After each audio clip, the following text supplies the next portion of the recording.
Hi, this is Taylor Drake, New Horizons Ministries. Thank you for joining me in our devotion for today. Today we're going to go a little bit of a different direction.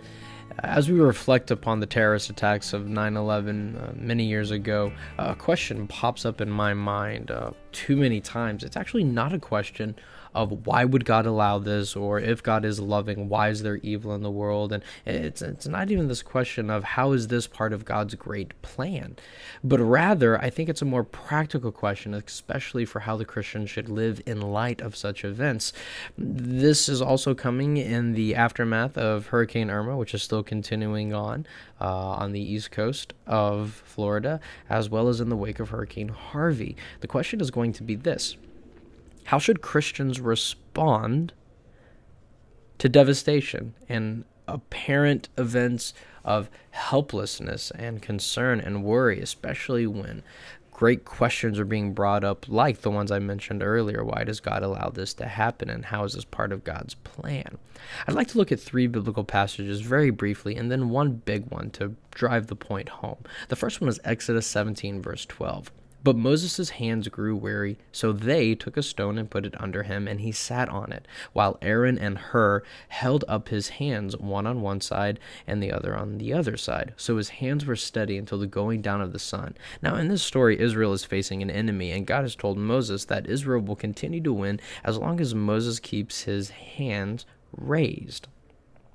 Now, obviously, Moses is not going to be able to keep his hands raised the entire time. In fact, there are moments when his hands fall and Israel begins to lose the fight. So Aaron and Hur take it upon themselves to help Moses by keeping his hands raised and providing a stone for him to sit under.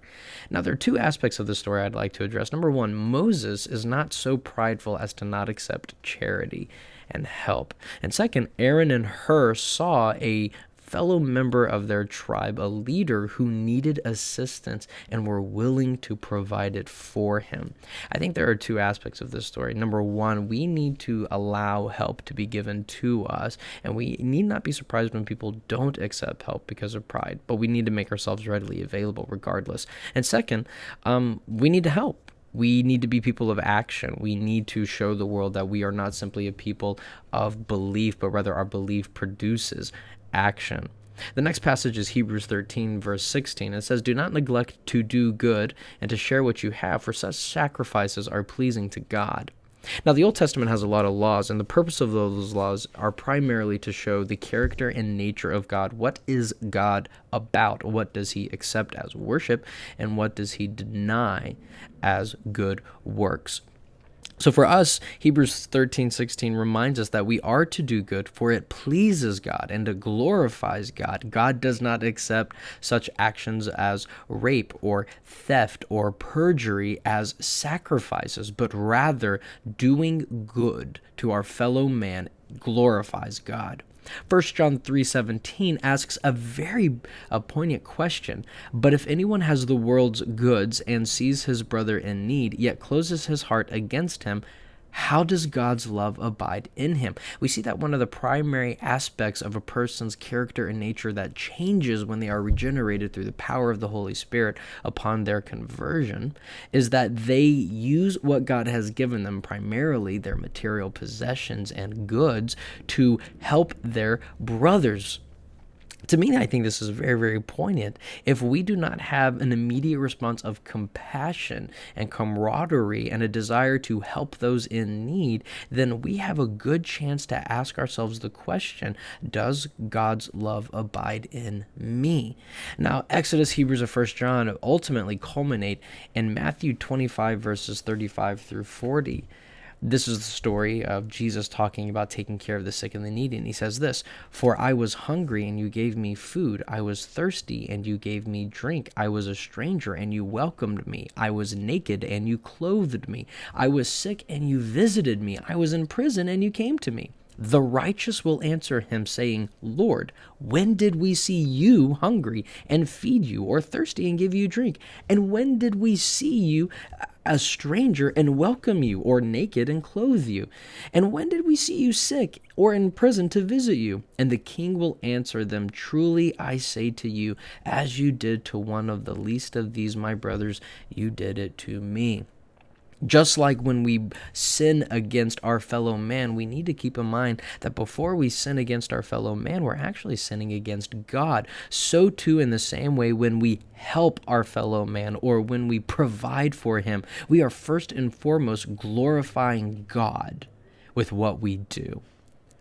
So how can we as Christians help? How do we do good? Well, first and foremost, by tithing to the church. The church should be participating in charities and donations to those organizations that help feed the naked and, rather feed the hungry and clothe the naked. But this is also a means by which we get to spread the gospel. They will know that we are Christians by our works. And that's the first way. The second way is going to be additional offerings and personal time, that we set aside moments to go to the YMCA and play with the children, that we help serve at food lines, that when God so stirs our heart, that we give money to those people who may be jobless and homeless to help out by donating clothes to the Red Cross and the Salvation Army, which have been at the forefront of helping the victims of the recent hurricanes. And the third way could be by bringing awareness of these opportunities to help. Most people are just uninformed about how they can help, and whether monetarily or with their physical presence. And then last but not least, prayer. Now, that may seem kind of odd that as a Christian, we believe we have a moral responsibility not only to help others through our physical actions or through the donation of material goods, but then to turn and pray for them and all that they do. There's a story that I'm reminded of a woman coming up to a minister after a service as he was talking about all the gifts and the talents that we have for the glory of God. And the woman says, "Pastor, but the only thing I can do is pray." And the pastor looks at her and says, "Pray, lady, pray." There is nothing too little or too small that a Christian should not do for the glory of God. This is how a Christian helps: by tithes, by the donation of items and personal time, by bringing awareness to such events, and then by prayer.